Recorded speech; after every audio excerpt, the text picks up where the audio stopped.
This is Head Bustin' Boxing, and we are back in the house. Top of the morning, everybody. It's about 6 o'clock in the morning, Eastern Standard Time, and we're gonna jump into this boxing scene interview, and might as well just go ahead and get into it. It says Tyson Fury coach explains how it came down to picking Wallin, excuse me. And for anybody who doesn't know who Tyson Fury trainer is or coach, that would be Ben Davis. And let's just go ahead and get into the article. It says, back in June, undefeated heavyweight Tyson Fury made his Las Vegas debut with a second round demolition of Tom Schwartz at the MGM Grand in Las Vegas. The victory marked his official start as a top-ranked promoted fighter on ESPN. Fury will make his return on September 14th when he faces huge underdog Otto Wallin, who is undefeated but very much untested against top-level competitions. Should Fury come away with the win, he will move to 2020 rematch with the WBC world champion Deontay Wilder. Not many fans are happy with Fury's selection of another undefeated up-and-coming fighter who might be in over his head.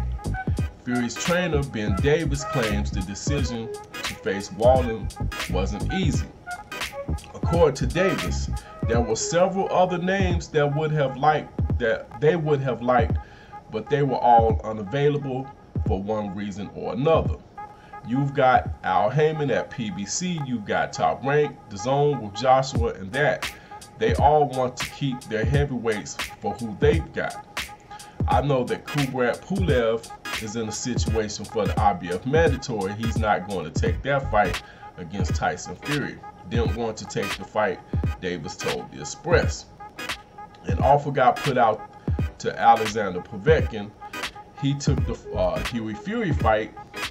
It's difficult, you know. Tyson said that he wanted Gerald Big Baby Miller. He wasn't going to get his license in time after a drug offense, which we all are familiar with that with the AJ situation. He then said Trevor Bryant, who signed to fight Manuel Charr, it's very difficult. Adam Kanaki, he's with PBC. Obviously, Anthony Joshua and Andy Ruiz are having their rematch. It was difficult. Luis Ortiz and Deontay Wilder are having a rematch. It's no secret that Tyson and Deontay are looking to fight in the early part of next year, so it wasn't the be-all and end-all because the big fights are around the corner. Okay, that's the article. Now I'm gonna make this quick so we can get on up out of here. But anyway, I spoke on this in a couple videos because I made a couple videos dealing with Tyson Fury trying to find his opponent. And me personally, I thought Big Baby Miller would have been the best opponent available. But the question is, would he have been available in time for what date they wanted? Now, me personally, I would have preferred they just pushed the date back because we was here in September, we was here in October. So, in my opinion, I would have pushed the date back to maybe late October or even November. That wouldn't have hurt.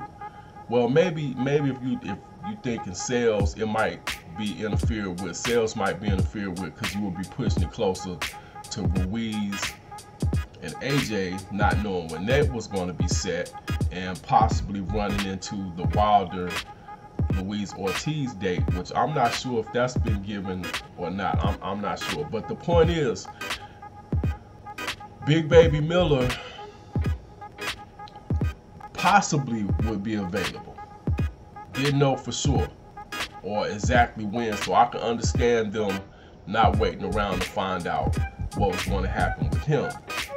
Then you have a slew of other heavyweights who were fighting like at the end of the summer. So I agree with what Ben Davis is saying. It wasn't a lot of people available. Like I said, I did videos speaking about this earlier this summer. That's one of the reasons why, if Dillian White wouldn't have gotten in any trouble, the winner of the White Oscar Rivas fight would have been a great opponent, because the availability, they would have had whoever won, which we know was Dillian White at this point, would have had the time to recover. You couldn't say that with Adam Kanaki / Chris Arreola winner, who at this point we know is Adam Kownacki.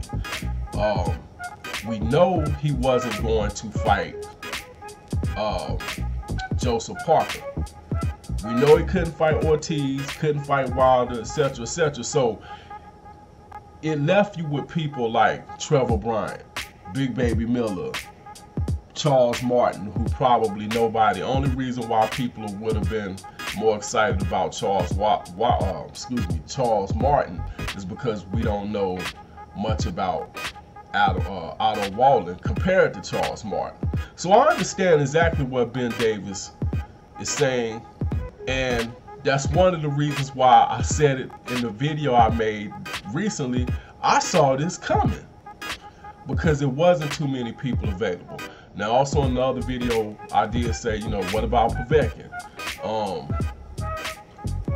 But like he said, if he chose to fight Hughie Fury, then so be it. At the time,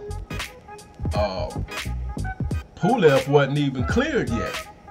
I mean, that came like about a week or so ago. So once again, you're talking availability and a lot of heavyweights. Unless you was gonna take somebody like perhaps Joe Joyce. You know, he could have fought Joe Joyce maybe. But when you look at the heavyweight rankings, you would have got the same thing. Somebody you're not familiar with, even if it would have been somebody in the top 10. I'm gonna run through this real quick, then I'm gonna get on up out of here. Like with the WBC, you still got Dillian White, #1, Fury 2, Joshua, Ortiz, Kownacki, Parker, Povetkin, Pulev, Caballo, I don't know who that is, Derek Chisora. Do anybody want to see him fight Chisora again? Which that's a fight that really could have probably been made, even though Chisora just got off a fight with David Price. I mean, excuse me, not David Price, with Spilka. That fight was so quick, maybe you could have got Chisora back in there. But that's the top 10. You know, you go a little further down, Joe Joyce, Rivas, Dominic Breazeale. Would anybody wanted to see him fight Dominic Breazeale? Would you have preferred to see Breazeale over Wallin? You know, then when you look at the WBA, you got Bryant, but like he said, he's fighting Emmanuel Charles. Then you got Usyk. Usyk's supposed to be fighting Takam, Joshua. Then you got Wallin. Then you got Kuzmin, Hargovic. But like, you know, 8-0. Would you want to see Fury fight somebody 8-0? Then you got Adam Kownacki. Then you got Hunter Price, who just got knocked out. Then you got Povetkin. So I mean, and it's pretty much the same thing with the IBF. You know, Pulev, #2's vacant, Kownacki, Caballo, who maybe this Caballo guy would have been, you know, the personal fight. I've seen him fight before, but it's not jumping out on me. Anthony Joshua, Fury, Kuzman, Gerald Washington, Ortiz. Would you want to see him fight Gerald Washington, who's been getting smacked up as of late?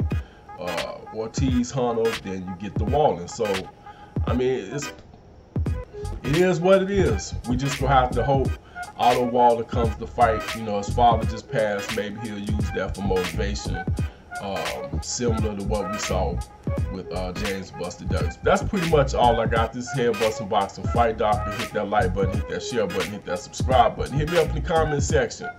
Does Fury have reasons why he's fighting Otto Wallin?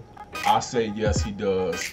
The pickings are extremely slim at the heavyweight division, especially after a lot of the fighters that you would want to see him get in the ring with were either just fighting in July or just fought in August. And I mean, it is what it is. But anyway, this is Head Busting Boxing Fight Doctor. I'm out. Oh, people tripping off Fury.